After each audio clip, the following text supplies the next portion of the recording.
Pardon my horn here.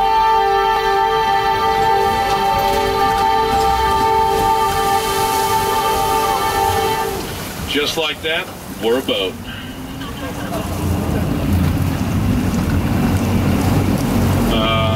Let's see. Pardon my horn here.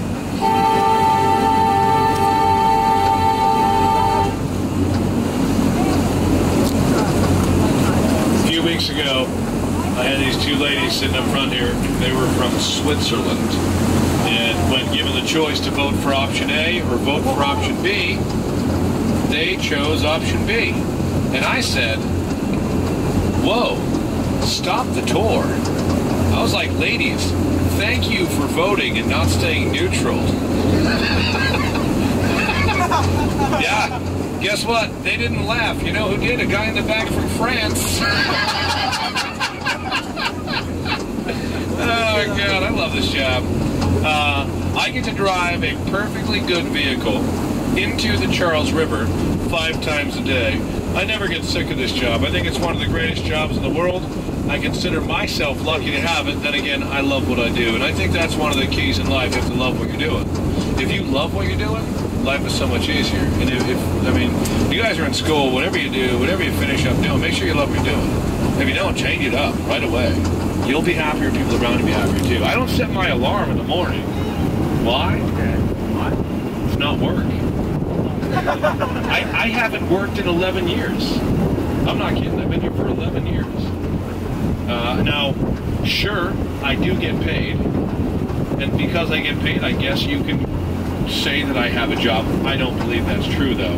I believe they pay me just to be very, very immature. I'm very good at it. Sure, pay me to be me. I'll take your money all day long. Now, the only tough part about what I do is this. I always say if you're a doctor, a teacher, lawyer, professor, nurse, sales, customer service, tour guide, radio host, or you're just Irish. You talk all the time. That's what you're talking about. Chi-town, a lot of Irish there. Matter of fact, today for lunch, so far, I've had 14 cough drops and 3 Red Bulls. I used to get home at night. My ex-girlfriend, she would always say to me, how come you don't want to talk to me? And I always say, take my tour. Like, you're talking out here. I'm kidding, I'm not that bad. I do talk a whole heck of a lot. But if you guys take something from my tour, take that with you. Love what you do, always love what you do, and don't be afraid to change. If you do something for 10 years, you end up not loving it, like you loved it on day one, do something else. You'll be happier. Now, God, if they let me, I'd be out here on the water all day. I'd never even see the city. Love being on the water. Now, we're not going all the way up river. All the way up river? It's 80 miles away. At this pace, that would take, 3 months, something like that. Do you guys want to see how fast we can go? You guys in the back row from China, hold on tight.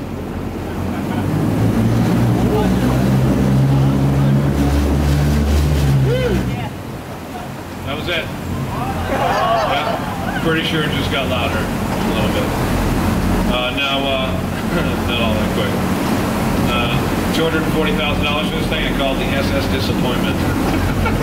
To the left, steel door would shut to the right. Door up top here would already be shut. You'd pull in, low tide, let's say, river's up behind, pull in, shut the door behind you.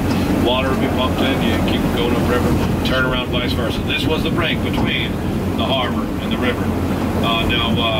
Because of that fact, this is the deepest part of the river, 35 feet deep. Larger ships just come in here, tie these black and yellow bollards to your left and to your right. Now this river itself, it's not really a river, it's an estuary. 80-mile-long pond. There's no source, there's no spring, there's no current, there's no tide, there's no movement. Everything in it just sits. So, in order so towns upriver don't flood, they got to dump the water out every now and then in the harbor behind us.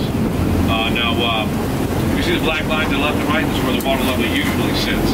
I let some water out about 2 weeks ago. It just hasn't rained enough to fill it back up again. Pardon my horn as we exit the 1908 Lock and Dam.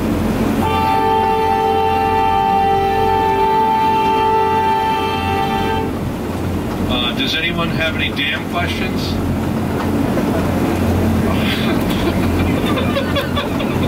It's like 8-year-old girls like, what's up? It's my birthday. I'm like, it's not not a damn question. It's crazy. Anybody want to drive? Charlie. Who? You want to drive? You want to drive? All right.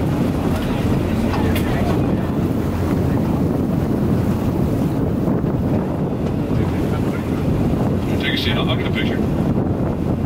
Where are you from? Where? Thailand. All right. Have you driven a boat before?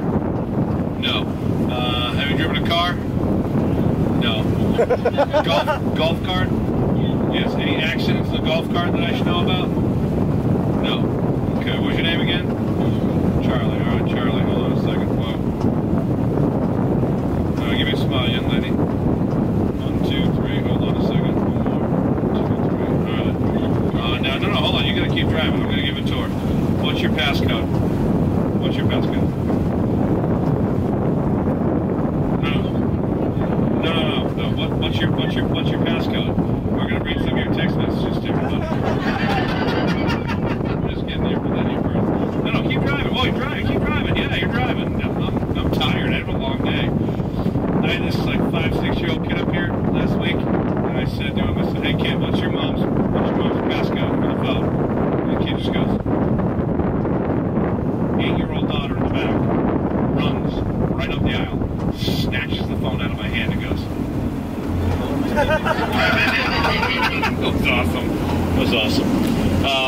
Now, Stevens School, how long has it been around? Help me explain this.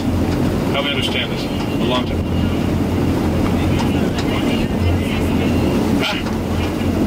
146 years. 1860s. 1860s, something like 70s, 60s. Yeah, okay, see. 140 something. Okay, yeah. See, my math is okay. Your math is probably way better than mine.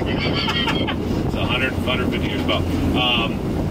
Now, what is the goal of the Stevens School? What's the goal of the school? What's the purpose? Is this technology based? Is this medically based? What's that? Science, technology, engineering, math. Math. I got you. You from Kenya? I think Kenya. I actually had a guy on board a couple years ago from Kenya. The Boston Marathon. Everyone familiar with the marathon? The Boston Marathon is the oldest marathon in the world. Not the first, but the oldest. Charlie, are you driving? Charlie. Put your phone away. You gotta drive. Don't turn too much. Boston Marathon, oldest marathon in the world. First race, 1897, 15 runners. And a few months back, 30,000 runners from 81 different countries. It's the marathon to run in the world. It is. Now, and Kenyans are just some of the greatest runners, period, right? There was a stretch here in Boston where someone from Kenya won the Boston Marathon. This stretch, it was like a 15, 20-year stretch of Kenyan-only wins in both men's and women's elite running categories. And if you're unaware of it, Boston is a very diverse city. We're accepting of every race, color, creed, religion, orientation. We're proud of our diversity. We'll welcome anyone from anywhere with open arms. That's what the city is about and always will be. That level of diversity I speak of. We here in Boston just wanted someone else to win the marathon for a change, and not from Kenya. Not this country. Any country in the world. Like, mix it up a little bit. 14 years ago, dude from South Korea turns the corner, Hereford onto Boylston. He's got point nothing to go.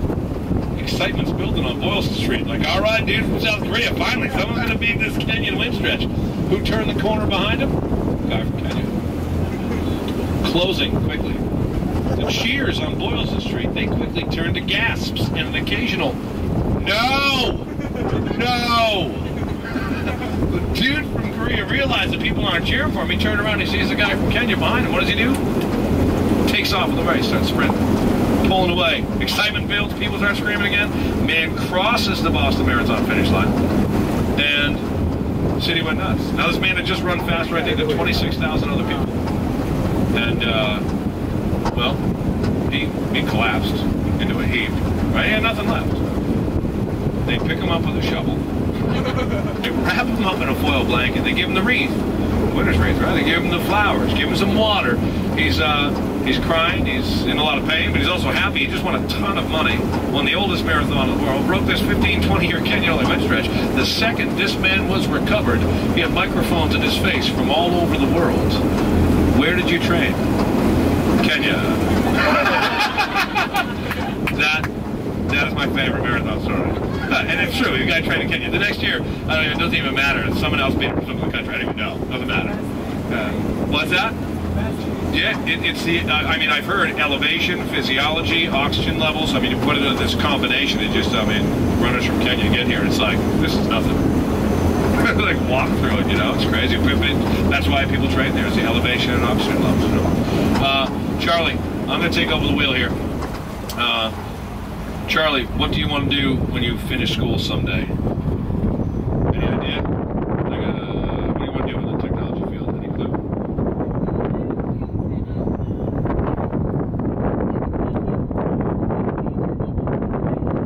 In Thailand? Okay. All right, good for you. All right, round of applause for Charlie. Good job, young lady. Get in the back. I'm going to take over the wheel. To the left, there's that gold dome of the State House, everybody. See the gold dome up there? To the left? Everybody got that? That's Shawmut Peninsula. That's that original portion of the city. Now, that's Beacon Hill. Now, we are coming up to the Longfellow Bridge. 1907, this bridge went up. And it's undergoing a massive facelift. It has another 3 years to go. Wish it would be sooner, but that's not going to happen. To the left, though, you see these bows of Viking longships here? You have the haggis fish, you got the shields by the cowlings, and you have the sword by the waterline. Now, when this bridge went up, they had assumed that Vikings had discovered the Charles River. No evidence has ever been proven that Vikings were here before a man named John Smith. You guys know who that is? John Smith? Yeah. Famous explorer from England, founder of Jamestown, Virginia. According to Walt Disney, he had a girlfriend named Pocahontas. Yeah, they broke up. Disney didn't get into it, so I won't either. But what I will say is this. No way he broke up with her. She definitely broke up with him. You know what I'm saying, ladies? Yeah. After the breakup, John Smith came up here, found a bunch of rivers, mapped them out, brought these maps back to England, showed Prince Charles the 15th. What do you want to call this river? He said, let's call this one the Charles. So, we have the Charles River. He became King Charles II. To the left, community voting, oldest sailing program in the country, started in 1941.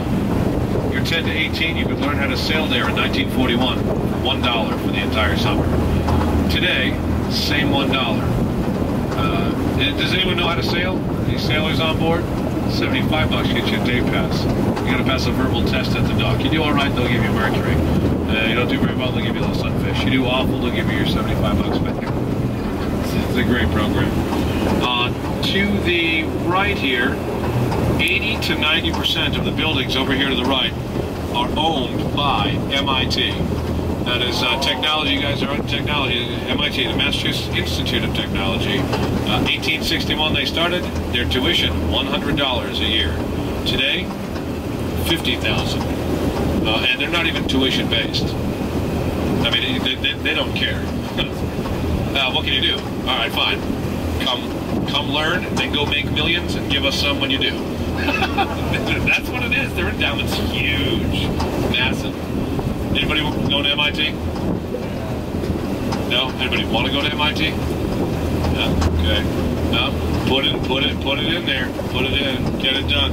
And when you become huge, remember the little people. I couldn't. Have you guys? Is anyone here familiar with the senior pranks that go on at MIT? Have you heard of them? Senior pranks.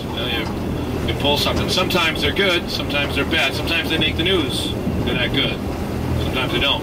I think we'll see it here in a minute. See the big tall building with the golf ball on top of it? To the right. Everybody got that? To the left of that building with a golf ball on it, you see a crane.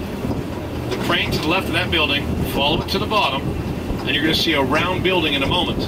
It's got a round roof with a flat part on top of it. Kind of looks like R2-D2. Everybody got that? Okay. That building, that is building 3 at MIT. A number of years ago, some MIT seniors They stole an MIT security SUV. Now, in this country, that is called Grand Theft Auto, and it is punishable by prison.